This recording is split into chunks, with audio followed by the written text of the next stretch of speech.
초대석 시간입니다. 오늘은 박정 더불어민주당 의원과 함께하겠습니다. 어서 오세요. 네, 안녕하세요. 네, 안녕하세요. 네. 국회 예산결산위원장이시잖아요. 이제 예. 점점 바빠지시겠습니다. 네, 네.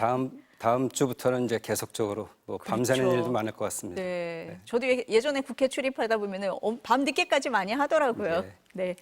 그래서 세수 얘기부터 좀 여쭤봐야 될 것 같아요. 어제 정부 발표를 보니까 지난해에 이어서 올해도 정부 예상보다 세금이 덜 거쳤습니다. 올해는 보니까 29조 6천억 원 예. 부족을 예상을 해요. 2년 연속 세수 펑크입니다. 원인이 어디에 있다고 보세요? 일단 올해보다 작년에는 더 세수 펑크가 컸죠. 네. 56조 4조 원, 이번에 29조 6천억인데 이거는 결국 정부의 무능함이다 이렇게 볼 수 있습니다. 역대 이런 정부는 없었거든요. 근데 문제는 이 올해까지 세수 펑크가 나는 것이 아니고 내년에도 세수 결손이 날 수가 있어요. 그 예산 추계를 봤더니 총 수입이 6.5%나 증가시킵니다. 그래서 국세 수입을 15.1조 원을 더 늘려야 되고요. 그러다 보면 총 금액이 382조 4천억 원 정도 되는데요. 이렇게 되면은 전년 대비해서 44.7조 원을 늘려야 되고 비율로 보면 13.2%가 증가를 하게 돼요. 다 아시는 것처럼 지금 경제가 안 좋은데 내년에도 실제 경제 성장률이 떨어질 거라고 생각하고 있는데 이때 세수를 더 거둘 수 있다? 이건 넌센스죠. 그래서 이 원인은 간단합니다. 이거를 이 정부가 너무 경제 성장에 대한 세수 추계에 있어서 너무 낙관적이다. 그리고 기재부가 단독으로 이런 것들을 안을 짜니까 결과적으로는 검증할 수가 없어서 이런 계속적인 3년 연속 세수 결손이 날 수 있다 이런 말씀을 드립니다. 그러니까 보면은 뭐 삼성전자나 SK하이닉스 이런 대기업들이 법인세를 한 푼도 안 냈다 이런 기사가 나왔었잖아요. 그러니까 정부에서는 근데 이게 잘 될 거다 이런 낙관적인 걸 갖고 세수 전망을 했다 이렇게 봐야 되는 거잖아요. 예. 네. 그리고 그럼 기재부가 다 알아서 한다. 이거는 어떤 내용을 말씀을 하시는 거예요?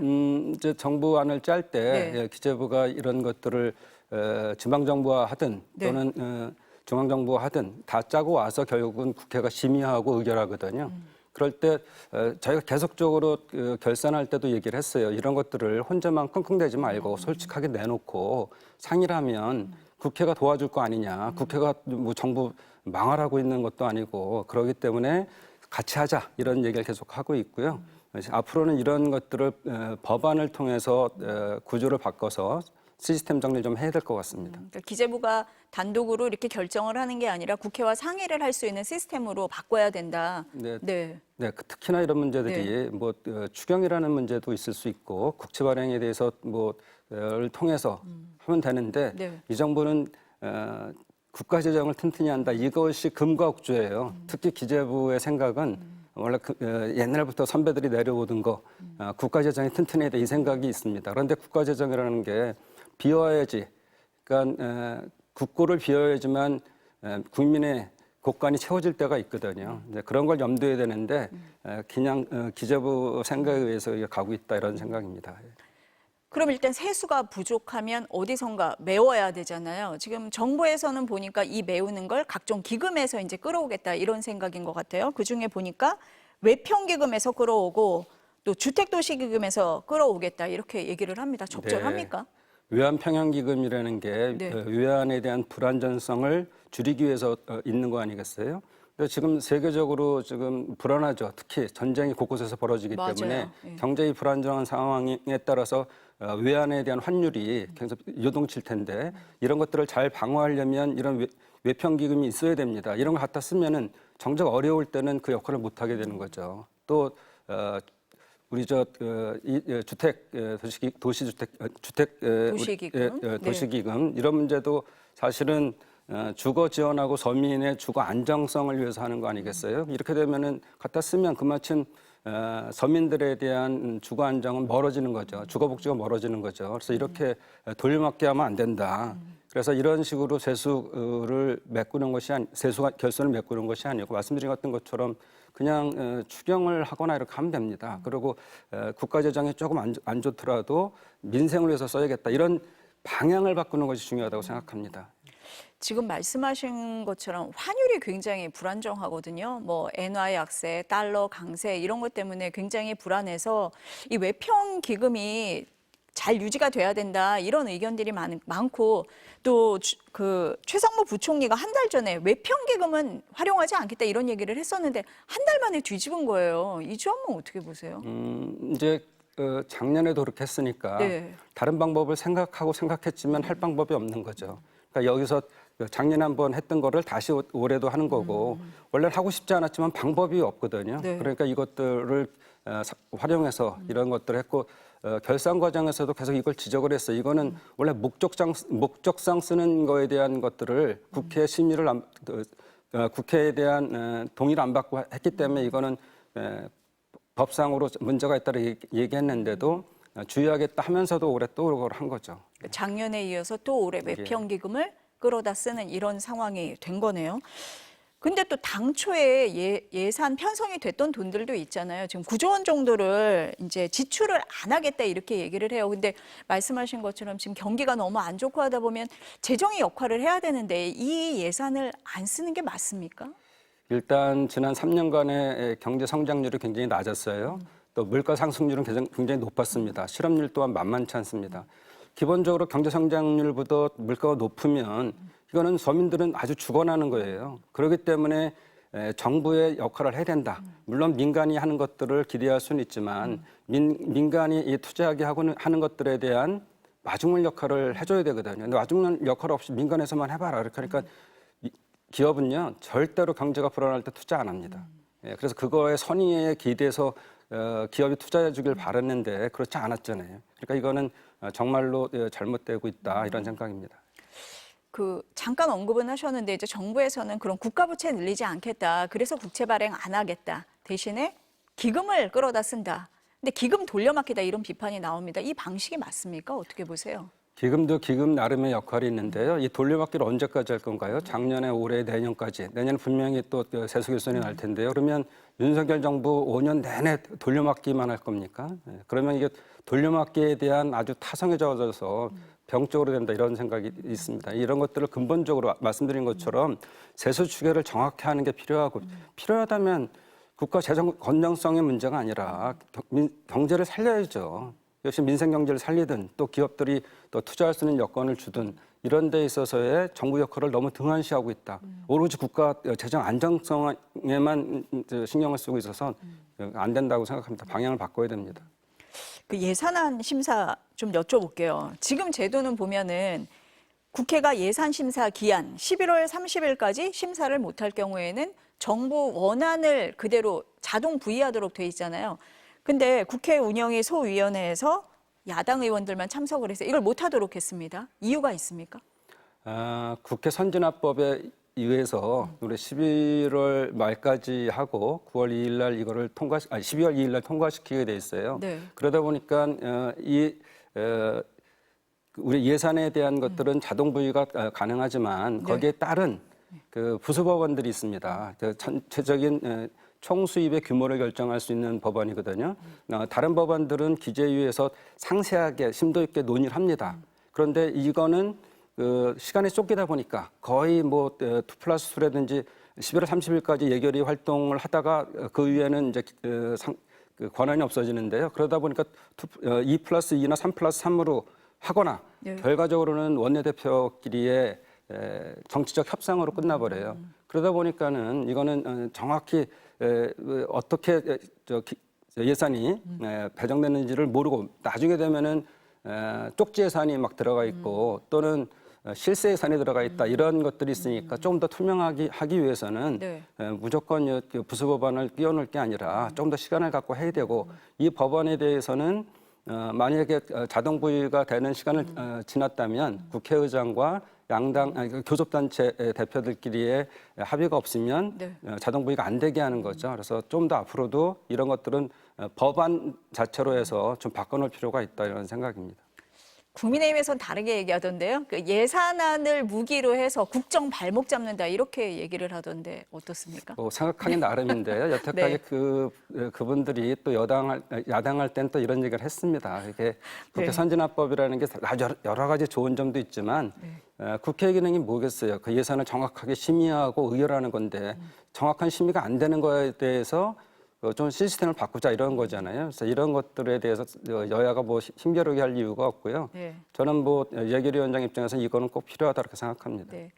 국민의힘에서는 비판을 위한 비판을 하는 거다. 네, 제 입으로 말씀만 드리겠습니다. 네, 그렇게 생각을 하신다.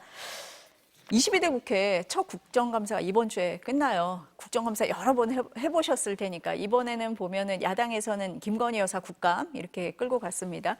동행 명령장 발부도 많았어요. 어떻게 평가하시겠어요? 네. 뭐 9년째 하고 있는데요. 나름대로 성과가 있었다. 외부에서 보기에는 결국 그런 정치적 이슈만 있는 것 같지만 네. 그런 정치적 이슈를 통해서 국민들에 대한 반응을 이끌어내고 한 거에 의미가 있습니다. 그렇지만 이게 저희가 국감하면서 이 정치적 이슈에만 민감한 게 아니고 나름대로 여야가 민생에 대한 국감을 했어요. 근데 이 민생에 대한 국감하면서 네. 대부분 언론에서 여야가 싸우는 거를 좋아하는지 그 보도를 많이 합니다. 그래서 서로가 상생하면서 좋은 그 국감한 것들에 대해서는 평가를 안 해주시거든요. 그래서 나름대로의 성과는 전 있었다 봅니다. 그러니까 언론에서는 민생은 없고 정쟁만 남았다 이렇게 얘기를 했었는데 언론들이 그 면을 못 본 거네요.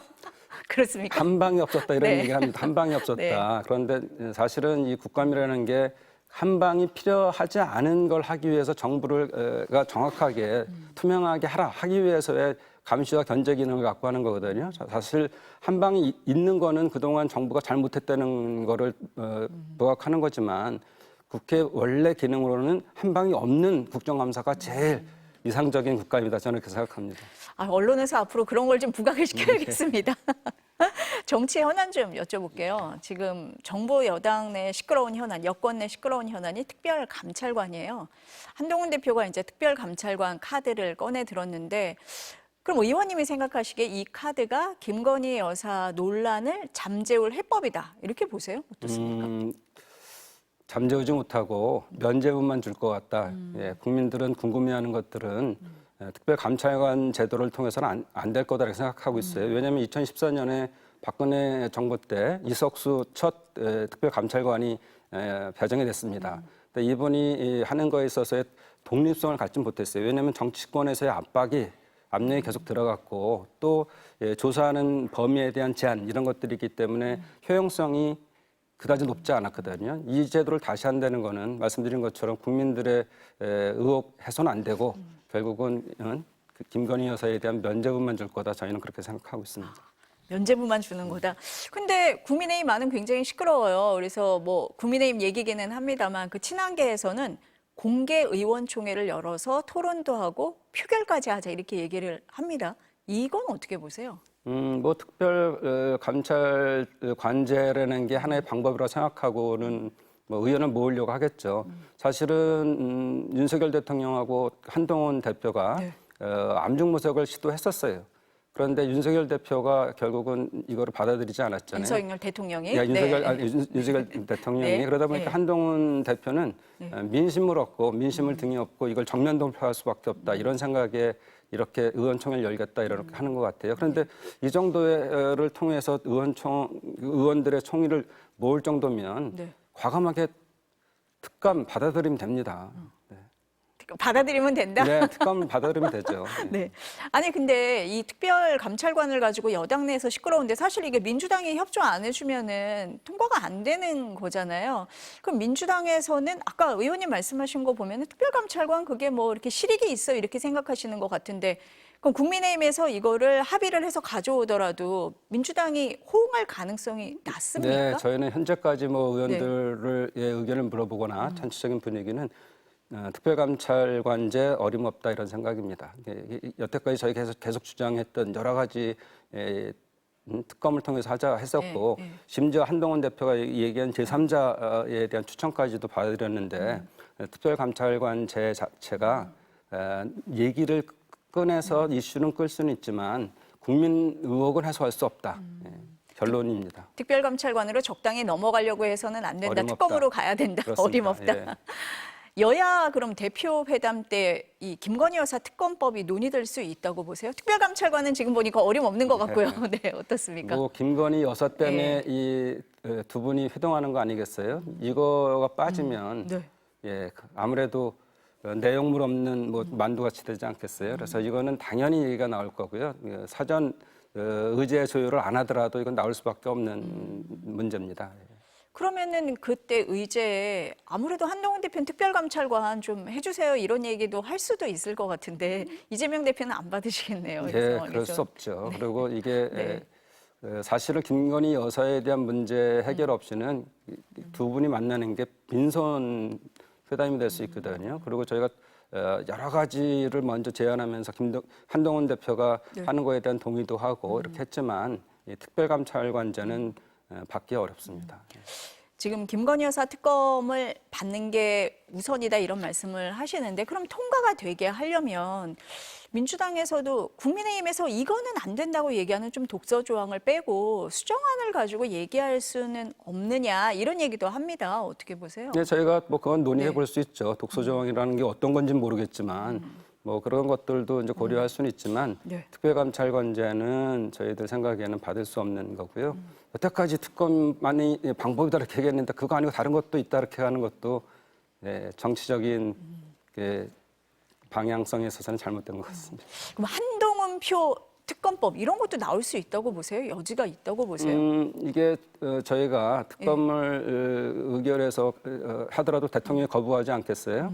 그랬을 땐 지금 당장은 한동훈 대표가 받기는 어려워도 제 의결 시에는 달라질 수 있다 저는 그렇게 생각합니다. 변수가 있다. 예.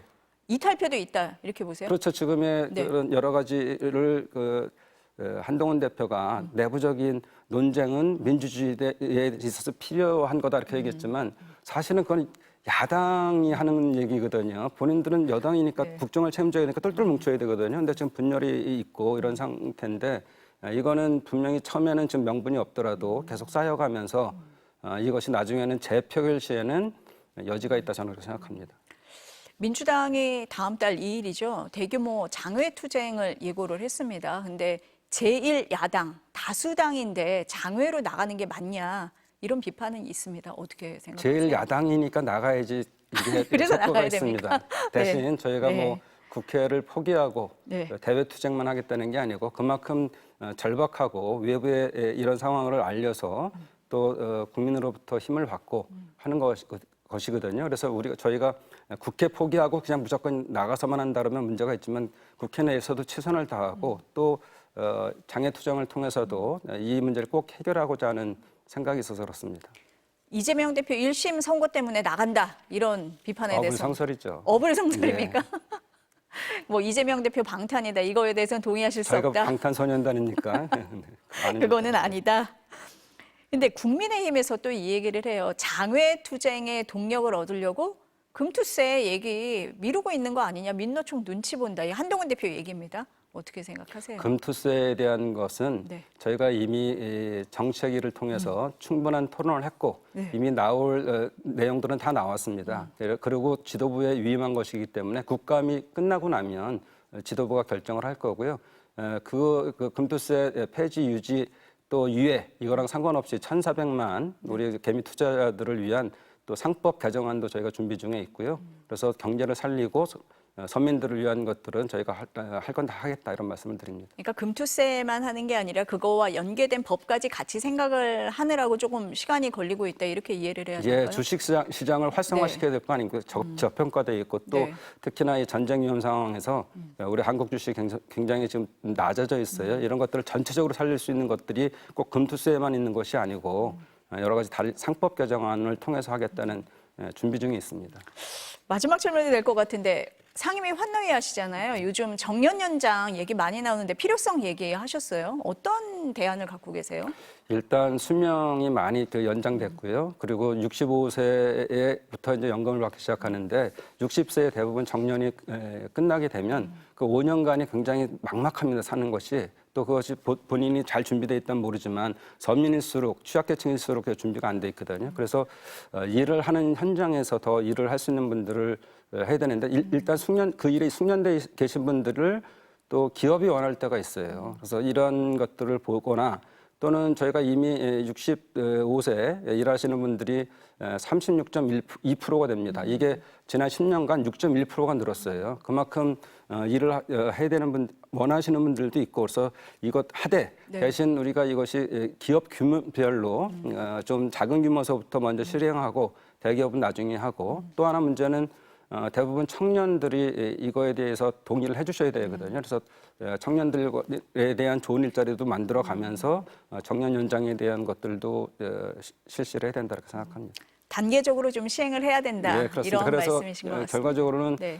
실행하는 기업에 대해서는 자문도 해주고 또 이거에 대한 지원책도 저희 지원금이나 이런 걸 포함해서 동시에 같이 해야 된다 저는 이렇게 생각합니다.